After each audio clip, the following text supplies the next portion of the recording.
Boa noite, pessoal. Bem-vindos aqui a mais um encontro. Vamos aproveitar esse Talks aqui para falar um pouquinho hoje sobre experiência do cliente. Então, rapidamente aqui, apresentando o time. Aqui, acho que vocês já conhecem, mas estão todos por aqui, sempre trazendo conteúdo, gerando bastante engajamento e conteúdo para vocês. E falando um pouquinho de mim, eu tenho mais de 20 anos de experiência do mercado, liderei grandes times aí de experiência do cliente. Comecei no Nubank, quando ainda era uma casinha no Brooklyn, em 2014. Montei todo o time de atendimento por lá, por 3 anos. Saí de lá com um time que já tinha mais ou menos umas 400 pessoas. E desde então venho construindo aí uma carreira e uma jornada, passando por empresas que olham para a experiência do cliente. Então, passei por Coin, Foxbit, a Conductor, e por último, aqui na Pet Love, né, onde nós transformamos ali a experiência do segmento pet para um outro patamar, olhando ali para os nossos clientes finais, que eram os pets, na verdade. Então, eu sou um cara super entusiasta e apaixonado pela Disney, vocês vão perceber aqui ao longo do nosso papo. Pontos importantes também que eu achei que é interessante dividir com vocês. Eu sempre tive muito envolvido com pequenas empresas, startups, dando mentoria, consultoria ali naquele início de jornada, muito baseado para que a empresa consiga nascer com foco na experiência do cliente. Então, já pisei em palcos como o RD Summit, a CSX Week, Latam Retail Show, e ando por aí falando um pouco sobre aquilo que eu acredito e sobre o que eu faço no dia a dia. Então, sem mais delongas, vamos começar aqui um pouquinho falando sobre Customer Experience, que é uma coisa relativamente nova, em termos de nomenclatura, mas é algo que a gente vem evoluindo com o decorrer do tempo, né? Então, lá atrás, quando a gente falava em experiência do cliente, numa ponta final, a gente estava falando simplesmente de atendimento ao cliente. E foi entendido que a experiência do cliente, né, o atendimento ao cliente, é muito mais do que aquela ponta quando ele precisava de um auxílio. Então, lá para os anos 90, quando começou as operações de cartões de crédito, né, 80, 90 operações de cartão de crédito no Brasil, começou a se formar as grandes centrais de atendimento. Daí, curiosidades, daí que vem o gerundismo que tem no atendimento, né, de vamos estar atendendo, porque são documentos que vinham dos Estados Unidos e eram traduzidos ao pé da letra, então por isso que gerou esse gerúndio aí, como vício de linguagem de muitos atendentes antigamente. E aí, quando a gente fala dessa evolução, a gente está falando de Customer Experience, ou experiência do cliente, que é o nome que a gente dá aqui no Brasil. E isso está muito mais ligado a uma base, a um atendimento final, né? Então, isso são um conjunto de percepções, de impressões, de sinais que o consumidor vai recebendo daquela determinada empresa quando ele interage com ela. Quando a gente está falando de marca, né, é a imagem que aquela marca passa durante todo o processo de interação. Desde quando você conhece a impactada marca, por exemplo, no Instagram, através de um feed, até quando você fala, poxa, eu vou clicar aqui, vou ver essa promoção, entra na promoção, vê o valor da promoção, entende sobre aquela demanda, e aí você converte aquilo para uma contratação. Então, tudo isso a gente chama de experiência do cliente, que tem, obviamente, uma diferença quando a gente fala de atendimento ao cliente, que é ali simplesmente o fato do cliente ser atendido sob uma demanda X que ele precisa naquele momento. E aí, falando de tudo isso, surgiu outros termos, como, por exemplo, encantamento. O que é o encantamento? Encantamento é a cereja do bolo do Customer Experience, né? É quando a gente consegue proporcionar uma experiência muito acima, muito fora do padrão do que aquele cliente está acostumado ou tem de expectativa. Então, é algo realmente inesquecível, mágico, é algo que vai ficar marcado e que vai fazer com que aquele consumidor ele seja fiel, recomende a sua marca para outras empresas, para outras pessoas, e que tenha sempre uma lembrança quando ele associar a sua marca a essa situação, a uma lembrança afetiva. E aí, vamos falar um pouco aqui do que quem faz essa diferença, né? Quando a gente está falando dessa experiência. Então, eu costumo dizer que tem várias coisas que a gente consegue trabalhar e ensinar, né? Então, eu consigo dar quilômetros para esse cara rodar e ter experiência, eu consigo promover para ele viagens para que ele tenha novas percepções de metodologias diferentes, Eu consigo que ele seja um cara heavy user em uma determinada tecnologia, então eu treino esse cara para que ele faça isso. Eu consigo dar formação, eu consigo fazer com que ele aprenda outras línguas, que ele seja craque em algo muito específico, que ele tenha conhecimento muito específico de um produto, mas tem algumas coisas que eu não consigo ensinar, e essas coisas são coisas que vêm do ser humano. Então, quando a gente fala de experiência, a gente tem dois lados aqui. A gente tem um lado racional, que é um lado que a gente consegue treinar, e tem um lado de experiência, que é um lado comportamental, que é quando essa pessoa comprou o sonho, o propósito da empresa, né? Aquela pessoa que sabe sorrir, que você conversa com ela, ela é agradável, ela é educada, aquele cara que é questionador, que ele tem medo de errar, que ele pergunta, mas por que eu posso fazer isso desse jeito? Tem uma outra forma de fazer? Não, porque eu queria tentar fazer de uma outra forma. Muita gente vê isso como pessoas questionadoras, como pessoas que incomodam, mas esse incômodo que faz a gente ir para uma outra barra, né? Subir um degrau ali, trazer uma outra experiência. Então, pessoas que gostam de demonstrar valores, que gostam de gente, e no final de contas a gente está falando aqui de ser humano, né? Então, se é homem, se é mulher, enfim, não importa, mas o que importa é o que traz esse toque da experiência no final, é o fator humano. E aí, como que a gente agrega valor a isso, levando todas essas características, né? Então, vamos pensar aqui um pouco no café, né? No produto propriamente dito. Então, se eu tivesse lá, se eu comprasse uma sementinha de café, plantasse na minha casa, fizesse o negócio crescer, colhesse o café, torrasse o café, processasse o café, fizesse uma xícara de café, talvez o custo desse café, dessa xícara de café ao longo da jornada, custe quase, sei lá, 4 centavos, 5 centavos, né? Mas digamos que não. Digamos que eu queira ter ali a possibilidade de pegar o café da prateleira, né, de um supermercado, levar para minha casa e ter aquele ritual de fazer o café. Bom, aí uma xícara ela já custa 20 centavos.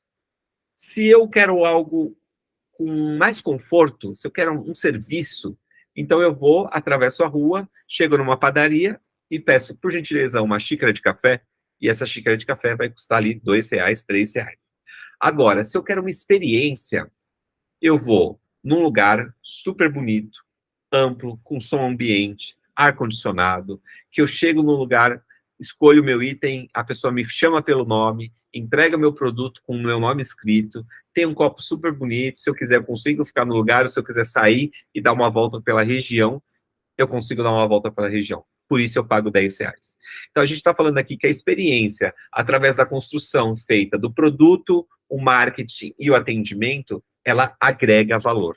E é sobre isso que a gente vai falar aqui hoje. O quanto que a gente pode agregar valor, trazendo aí como que a gente transforma o nosso produto de um grão torrado, que uma xícara custa 4 centavos, a um copo de uma Starbucks da vida, que custa ali R$ 10 um café. E como que a gente faz isso? Vamos trazer aqui 2 exemplos clássicos que eu gosto muito de falar. Vamos falar de Disney e Universal. A Disney, ela recebe 200 milhões de visitantes por ano, de acordo com os números de 2022. A Universal recebe 60 milhões. Aí eu faço uma pergunta para vocês. A Disney é melhor do que a Universal? Depende. Do ponto de vista de tecnologia, do ponto de vista de fila de brinquedo, do ponto de vista de novidades, não. A Universal é melhor. Mas a Disney, ela tem um fator que a Universal não consegue ter, que é a experiência.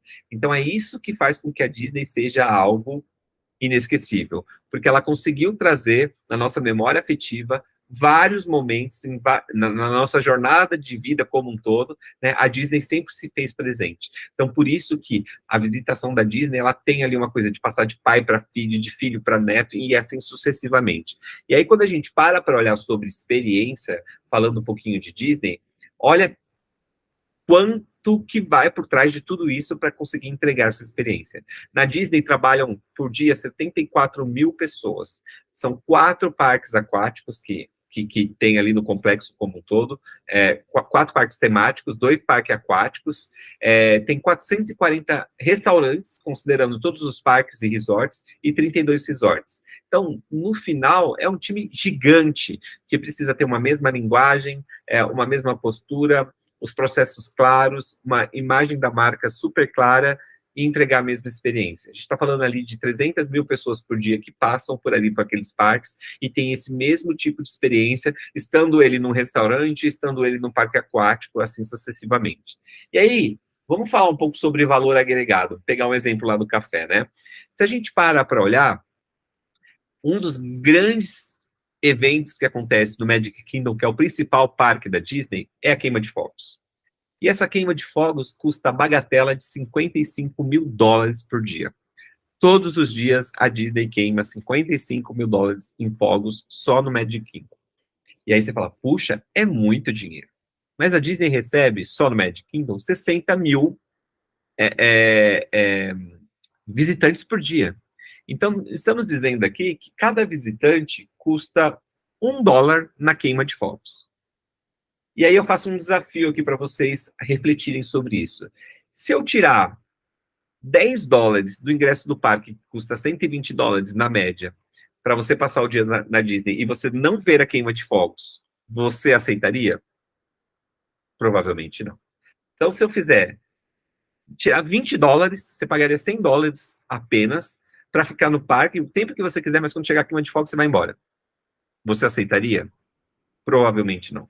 Por quê? Porque a Disney conseguiu agregar valor à queima de fogos como um momento inesquecível, como um momento marcante. E quantas vezes, durante a nossa jornada de empresa, como nosso produto, com o nosso serviço, a gente tem a oportunidade de implementar esse momento marcante, de implementar esse momento que as pessoas falam, caracas, naquela implantação, quando eu fiz com aquela empresa, que incrível que foi aquilo, né? Então, é isso que a gente tem que olhar aqui. Nesse cenário, a queima de fogos da Disney, ela custa $1, né, no valor real, ela custa $1 por visitante, mas ela tem um valor agregado muito maior que isso, 20, 30, 40, talvez 50 vezes maior do que isso. Porque eu, como Disney maníaco aqui, se me derem um ingresso com $50 de desconto para assistir, para entrar no parque e não ver a queima de fogos, eu falo, obrigado, mas eu vou ver a queima de fogos e vida que segue. Porque é isso, porque eu tô lá e eu quero viver essa experiência. Então, acho que esse aqui é um mindset que a gente precisa ter muito ativo quando a gente olha e fala um pouco sobre a experiência do cliente. Por quê? Porque a fidelização, ela acontece quando a gente cria esse tipo de conexão emocional, né? Então, quando a gente está fazendo implantação e a gente percebe que tem uma oportunidade ali que ninguém viu e que você pode falar e agregar ali naquela situação. Ou determinado cliente passando por uma determinada situação, e você fala, cara, mas eu consigo resolver isso para você também, né? Então, essas conexões que fazem com que a gente vá para um outro patamar de experiência do cliente. Então, isso está muito ligado ao propósito da empresa. Esse case é um case que eu gosto de contar muito. Como todos de vocês devem saber, a Disney tem ali princesas e personagens que ficam andando pelo parque durante todo o tempo. E eles têm ali um momento que eles param para tirar foto com os visitantes. Numa dessas visitas, havia esse menininho que estava na fila aguardando para tirar foto, quando de repente ele era um menino autista, ele começou a ter uma crise, e a Branca de Neve percebeu que ele estava na fila esperando para tirar foto, tendo uma crise, estava inquieto, etc. A mãe estava desesperada, e ela disse, dá licença que eu vou resolver o problema. E ela deixou a fila, pediu licença para as pessoas que estavam na fila, foi até a fila, no final da fila onde esse menino estava, trouxe ele para frente, fez um carinho nele, abraçou o menino, conversou com o menino, deu uma volta com o menino, tirou a foto com o menino, né, os meninos foram embora, e ela voltou a fazer o atendimento das outras pessoas que estavam na fila. Normalmente a gente pensaria, né, caramba, mas, poxa, coitado de quem estava na fila. Mas as pessoas que estavam naquela fila, em vez de ficarem bravas, ficarem chateados com essa situação, pelo contrário, ficaram felizes, porque eles encontraram ali naquela Branca de Neve a verdadeira Branca de Neve.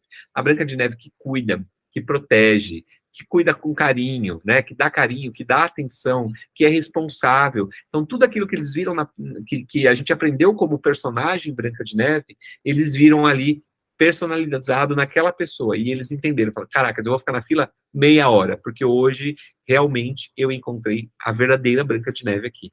Então, esse é um exemplo claro de quando o propósito está correndo nas veias, a gente consegue entregar a experiência que a gente precisa entregar.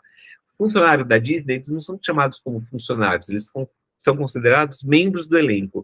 Uma coisa muito peculiar que tem na Disney, que vale muito a pena visitar e aprender, eu tive a oportunidade de fazer um curso lá na Disney, e tem um corredor que toda vez que os personagens vão entrar para fazer essa apresentação, né, para entrar no que eles chamam de entrar no palco, eles têm um espelho que fica no final desse corredor. E se ele olhar para esse espelho e disser, eu não estou apto para entregar felicidade, ele não vai, porque ele tem esse poder de decisão. Porque ele sabe que a Disney é a terra da magia, a terra que entrega a felicidade. Então ele precisa se sentir preparado e apto para fazer essa entrega. E eu acho esse valor um valor muito interessante da autonomia, né, para o seu funcionário tomar a decisão se ele quer ou não fazer essa entrega no qual ele se comprometeu. E aí, por isso que são criados tantos momentos mágicos. A gente tem aqui diversas situações, mas uma que eu sempre gosto de dizer é sobre o case aqui da Toy Story, onde o filho de uma família, né, o menino mais novo de uma família, queria muito um brinquedo, e os pais falaram, se você se comportar, a gente te dá um presente. E aí, no final, acabaram dando presente para o menino, e esse menino, ele acabou esquecendo esse brinquedo dentro do parque. Quando ele esqueceu esse brinquedo do parque, e os pais perceberam, mandaram e-mail para a Disney, dizendo, olha, a gente esqueceu o Woody aí, e meu filho era um presente para ele, o que a gente pode fazer? E eles mandaram uma mensagem, não se preocupe que o Mickey está cuidando e tomando todas as providências, me passa o seu endereço e é isso. Então a família voltou para sua casa, né, e ficou aguardando aquilo. E de repente a mãe começa a receber diversas fotos do Woody no parque, do Woody na loja, do Woody no restaurante, do Woody passeando com outros personagens, e aí, no final, o período da entrega, ele recebeu o Woody e todos os seus amigos em casa e uma cartinha dizendo, olha, a viagem estava tão boa que eu decidi continuar aqui por mais um tempo. Os meus amigos, inclusive trouxe meus amigos para brincar com você, mas amigo, eu quero que você saiba que eu sempre estou aqui fazendo analogia à música do Woody no filme. E é sobre isso, sobre criar esses momentos. Imagina aquela criança tendo essa percepção que o Woody, que era o brinquedo dele, tomou vida, assim como no filme de verdade, e ficou tirando férias naquele lugar, que era um lugar incrível e mágico. Então é sobre isso que a gente fala de criar percepções. E eu adoro falar sobre esse caso do Fred. Fred é um segurança que começou a trabalhar na Disney depois de se aposentar, né? Então ele tem 65 anos, agora vai fazer 15 anos de Disney, e ele começou com a percepção de olhar para as pessoas, né? Então, uma das coisas que ele percebeu é que as meninas chegavam vestidas de princesas, sempre com um caderninho na mão, e elas ficavam encantadas quando elas pediam um autógrafo para a princesa e a princesa fazia um autógrafo. E ele pensou, o que eu posso fazer para essa criança se sentir uma princesa? Então, ele começou a andar com o caderninho, muito engraçado, porque ele aprendeu diversos idiomas para poder falar com as crianças em várias línguas, e toda vez que ele vê uma criança vestida de princesa, ele se abaixa até a criança, na altura da criança, e diz para a criança, oi, princesa, você poderia me dar um autógrafo? E a criança fica alucinada, porque ela fala, meu Deus do céu, eu sou uma princesa. No caso dessa garotinha, ela se virou para a avó dela e falou, vó, eu estou muito parecida com uma princesa, que eu cheguei a confundir um funcionário aqui da Disney achando que eu era uma princesa. Realmente, eu acho que eu sou uma princesa, avó. E é esse tipo de fator uau que a gente precisa empregar no dia a dia, afinal de contas, fazer o básico bem feito, eu sempre gosto de dizer sobre o básico bem feito, é o que a gente deveria entregar, né? Esse deveria ser o nosso mínimo, entregar o básico bem feito. E é muito difícil fazer o básico bem feito, quanto mais o básico perfeito, né? Sem nenhum erro. E aí, como que eu faço para dar esse pulo, para dar esse outro patamar? Né? Como que eu dou essa experiência para o cliente de uma forma tão encantadora que eu consigo trazer um fator wow? É através dos treinamentos, né, através de garantir que o seu time é um time preparado, através da ligação entre as áreas, ou seja, não é só uma parte da empresa que precisa ter claro o propósito, mas o marketing precisa ter claro esse propósito, a tecnologia precisa ter claro esse propósito, o time de vendas precisa ter claro esse propósito, o time de RH precisa ter claro esse. Por quê? Porque a construção dessas pessoas é que vão entregar o fator da experiência no final do dia. Então, isso é o que muda o jogo, isso é o que faz com que as pessoas cada vez mais se apaixonem pela Disney. E é muito engraçado isso, porque quando a gente tira férias e vai para Orlando, né, a grande maioria das pessoas, você fala, né, estou indo onde? Para Disney. Mas ninguém fala que está indo para Orlando, porque você vai em outros lugares também em Orlando. Você vai em shopping, você vai em restaurante, você vai na Universal, você vai nos parques aquáticos, mas você, quando tira férias e fala que vai para Orlando, você fala que vai para Disney. Tamanho o poder dessa marca, tamanho o poder da experiência que essa marca causa na vida das pessoas. E esse afetivo é um fator da criação de quando o Walt Disney fez os parques, né, quando ele idealizou esses parques. Um fator muito engraçado que acontece até hoje o Walt Disney, na construção dos parques, ele sempre quis trazer lembranças afetivas de coisas que ele vivia. Então, se você olha os parques da Disney, ele tem sempre a característica da cidade onde ele cresceu. Então, tem um corpo de bombeiros, uma grande avenida com várias lojinhas ao lado, que é exatamente uma réplica da cidade onde o Walt Disney cresceu. E ele faz isso por quê? Porque ele gosta de trazer essa memória afetiva. E uma das situações na construção durante o Parque da Califórnia, por várias vezes ele dormia durante a obra. E quando ele dormia durante a obra, as pessoas sabiam, porque o quarto que ficava em cima do corpo de bombeiros ficava com uma lanterna acesa. E isso aconteceu por muito tempo. Por vários meses durante a construção, isso foi um fator que ocorria todos os dias. Quando a Walt Disney faleceu, a primeira coisa que pensaram, nossa, e agora? O que a gente faz? O que a gente faz? E aí eles pensaram, fecha o parque? Não fecha o parque? Não, eles não fecharam o parque. Por quê? Porque o Walt Disney dizia que aquele lugar era um lugar mágico, encantado, e que a magia nunca podia acabar por lá. Mas eles também tomaram uma decisão. Aquela luz que ficava ali em cima acesa, dizendo que o Walt Disney estava no parque, nunca mais seria apagada. Então, quando você chega num parque hoje, você olha em cima do corpo de bombeiros, né, no final do dia, você sempre vai ver aquela luz acesa, porque aquela luz é o propósito do Walt Disney, de dizer que ele sempre estaria presente no lugar e sempre traria a magia para aquele lugar. Então, eu gosto muito dessa frase do Walt Disney, que ele diz que a gente pode sonhar, a gente pode criar, a gente pode desenhar, idealizar a coisa mais incrível do mundo, o lugar mais maravilhoso do mundo, o produto mais incrível do mundo, a melhor tecnologia do mundo, mas a gente não consegue transformar esse sonho em realidade se não for através de pessoas. Você precisa de pessoas para que aquilo se torne real. E essa é a mensagem que eu queria deixar aqui com vocês hoje. Então, experiência é uma coisa criada através de pessoas, com base em tecnologia, em marketing, produto, em desenvolvimento, treinamento, estudos, mas no final do dia são pessoas que vão fazer e vão transformar essa experiência como um todo. Então, é isso. Espero que vocês tenham gostado. Convido todos a seguirem aqui a comunidade, que está aqui na tela para vocês. Sigam no Instagram lá também. Para quem quiser me seguir no Instagram, também tem meu Instagram lá, @ospaisdela. Fiquem à vontade e lá a gente conta um pouquinho mais e falar um pouco mais sobre a experiência. É isso. Boa noite, obrigado e até logo.